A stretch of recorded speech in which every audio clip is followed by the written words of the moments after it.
ಒಂದೇ ಹಿಟ್ಟಿಂದ 3 ಥರದ ದೋಸೆ ಯಾವ ರೀತಿ ಮಾಡೋದಂದು ಇವತ್ತು ಹೇಳಿಕೊಡ್ತೆ. ಫಸ್ಟಿಗೆ ನಾನಿಲ್ಲಿ ಒಂದು 4 ಕಪ್ಪಷ್ಟು ಅಕ್ಕಿ ತಗೊಂಡಿದ್ದೆ, 1 ಕಪ್ಪಷ್ಟು ಉದ್ದಿನಬೇಳೆ ತಗೊಂಡಿದ್ದೆ, ಮತ್ತು ಒಂದು ಸ್ವಲ್ಪ ಮೆಂತಿಕಾಳು ಮತ್ತು ಇಲ್ಲಿ ಕಡಲೆಬೇಳೆ ಹಾಕಿ ಒಳ್ಳೆ ಒಂದು 4 ತಾಸು ನೆನೆಸಿದೆ ನೀರು ಹಾಕಿಕ್ಕೆ. ನೆನೆಸಿ ಆದಮೇಲೆ ಅದಕ್ಕೆ ಸ್ವಲ್ಪ ನೀರು ಹಾಕ್ಕೊಂಡು ಒಳ್ಳೆ ಸ್ವಲ್ಪ ನುಣ್ಣಗೆ ತರ್ತರಿಯಾಗಿ ರುಬ್ಕೊಂಡು, ಜಾಸ್ತಿ ನುಣ್ಣಗೂ ಬೇಡ, ಜಾಸ್ತಿ ಇಡ್ಲಿ ಹಿಟ್ಟು ತಗೊಂಡಂಗೂ ಬೇಡ. ಸೊ ಈ ಥರ ನಾನು ರುಬ್ಕೊಂಡಿದ್ದಕ್ಕೆ ಸ್ವಲ್ಪ ಉಪ್ಪು ಹಾಕಿಕ್ಕೆ ರಾತ್ರಿ ಇಡೀ ಬಿಟ್ಟಿದ್ದೆ. ಬೆಳಿಗ್ಗೆ ಎದ್ದು ಕಾಣಿ ಎಷ್ಟು ಒಳ್ಳೆ ಉಬ್ಬಿ ತಂದಳಿಕೆ ಹಿಟ್ಟು ಕಾಣಿ ಎಷ್ಟು ದಪ್ಪ ಆಯ್ತಲ್ಲ, ಇದರಿಂದ ಇಡ್ಲಿನೂ ಮಾಡ್ಲಕ್ಕೆ ಲಾಯ್ಕ್ ಆತು ಇಡ್ಲಿ ಮಾಡ್ರು. ಬನ್ನಿ ಈಗ ದೋಸೆ ಮಾಡುವ. ಸೊ ಒಂದೊಂದೇ ದೋಸೆ ಯಾವ ಥರ ಮಾಡೋದು ಅಂತ ಹೇಳ್ಕೊಡ್ತೆ. ಫಸ್ಟಿಗೆ ನಾನು ಮಾಡ್ತಿದ್ದದ್ದು ಸೆಟ್ ದೋಸೆ. ಸೆಟ್ ದೋಸೆ ಅಂದರೆ ಇದಕ್ಕೆ ನಾವು ಜಾಸ್ತಿ ಹಿಟ್ಟನ್ನು ಇದು ತೆಳು ಮಾಡೋಕ್ಕಾಗ ದಪ್ಪ ಮಾಡಿನೇ ಇದನ್ನು ಮಾಡ್ಕೋದು.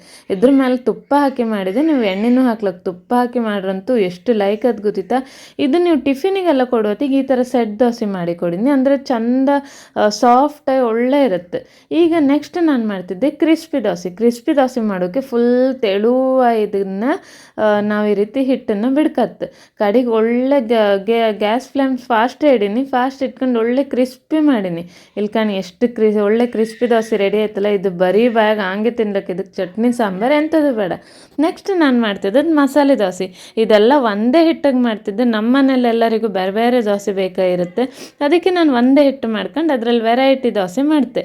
ಸೊ ಇದಕ್ಕೆ ಮಸಾಲೆ ದೋಸೆ ಮಾಡೋಕೆ ನಾನೆಂತ ಮಾಡಿದೆ, ಫಸ್ಟ್ ದೋಸೆ ಹಿಟ್ಟನ್ನು ಮಾಡಿ ಕ್ರಿಸ್ಪಿ ದೋಸೆನೇ ಮಾಡಿ ಅದ್ರ ಮೇಲೆ ಸೇಜ್ವಾನ್ ಚಟ್ನಿ ಸ್ವಲ್ಪ ಹಾಕಿದೆ, ಅದ್ರ ಮೇಲೆ ಬಟಾಟೆ ಭಾಜಿ ಹಾಕಿದೆ. ಎಷ್ಟು ಲೈಕ್ ಇದು ಆಲೂಗಡ್ಡೆ ಭಾಜಿ ಮತ್ತು ಅದು ನಿಮಗೆ ಮಸಾಲೆ ದೋಸೆ.